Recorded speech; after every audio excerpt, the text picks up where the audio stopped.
সম্মানিত দিনী ভাই, আমি আপনাকে আজকে আন্তরিকভাবে অনুরোধ জানাতে চাইছি, স্বভাব ভালো করতে হবে যে কোনো মূল্যে।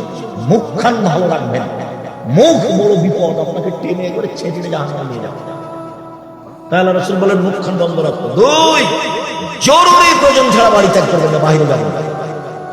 তিন, পাপের জন্য কাঁদবেন, পাপের জন্য। আল্লাহর নবী বলছেন, কেউ যদি কাঁদে আল্লাহর ভয়ে, তো গাভীর ওলান মাঠ থেকে বাম থেকে চাপ দিয়ে দুধ বের করে ভিতরে ঢোকানো যায় না, যেমন আল্লাহর ভয়ে কাঁদে যে সে জাহান্নামে যাবে না।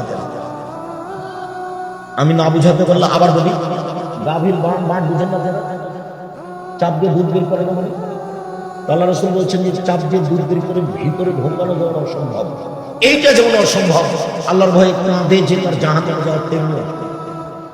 আমি বলিনি, এই কথা মোহাম্মদ সাল্লাল্লাহু আলাইহি ওয়াসাল্লাম বলেছেন।